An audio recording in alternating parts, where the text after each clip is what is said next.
Aba, ayos yung uwi mo ah. Uwi ba ng matinong babae yan? Di mo gayahin tong kakambal mo, matino. Hala, may pakialam po pala kayo sa akin? Sa pagkakaalam ko kasi, anino lang ako sa bahay na to. At sumasagot ka pa talaga. Aba, at nandyan na pala yung pinakamatino mong anak. Buti naman naisipan mo pang umuwi. Alas 3 na oh. Sa labas ka na sana natulog. At nandyan na rin pala yung sulsulera kong kakambal. Bastos talaga tong batang to. Hayaan mo na yan, ma. Kailan ba nagkakwenta yan? Oh, malungkot ka na naman. Wala eh. Napagtulungan na naman. Kahit naman ata anong gawin kong tama, mali pa rin para sa kanila. Gusto mo ba sunduin kita dyan? Dito ka na sa amin matulog. Tsaka kalimutan mo na yun. Di mo naman sinasadya at di mo kasalanan. Wag na bes, ano ka ba? Sanay na ako sa ganitong setup. Ma, after natin magsimba, shopping tayo ha? Abay, oo naman. Deserve na deserve mo yon. With honor ka eh. Thank you ma. Doon na rin tayo kumain. Oo, doon na nga tayo kakain. Hindi na ako nagluto dito. Love you ma. The best ka talaga.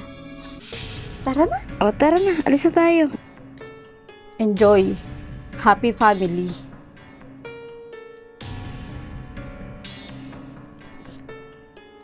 Tara gala. Sige ba? Sunday naman eh. Tsaka after natin magsimba may pupuntahan din tayo. Sige. Maliligo lang din ako.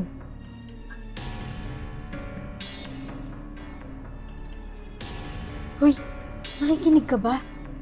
Di ka nakafocus sa misa. Ano bang tinitingnan mo? Yung magaling kong pamilya. Saya-saya nila oh. Enjoy na enjoy sila habang wala ako. Tama na Gianna, please lang. Makinig na tayo sa parit. Ano ba? Kanina pa tayo naglalakad. Ano ba tayo dito? Basta, may papakita ako sa'yo. Sa sementeryo? Ano naman papakita mo dito? Ito oh, puntod ng pamilya mo. Nakakalimutan mo na ba?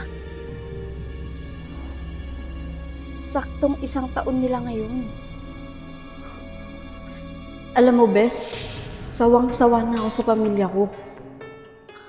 Di ko nga sukat akalain na sa kanila ko pa ito mararanasan eh. O, chill lang. Relax. Nanggigigil ka na naman eh. Sa kwento mo pa lang, parang gusto mo nang patayin yung pamilya mo, ha? Wait. I'll be right back.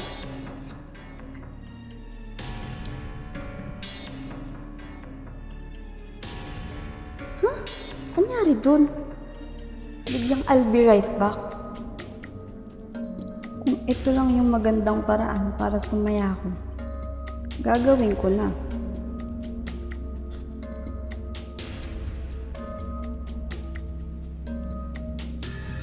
Kita-kita na lang tayo sa impyerno.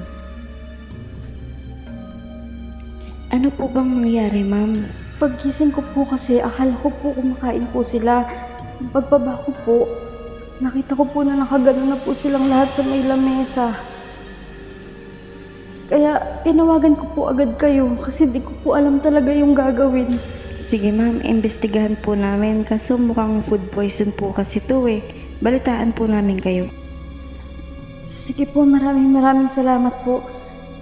Sana po magkaroon ng hustisya yung pamilya ko. Sige ma'am, babalik na lang po kami.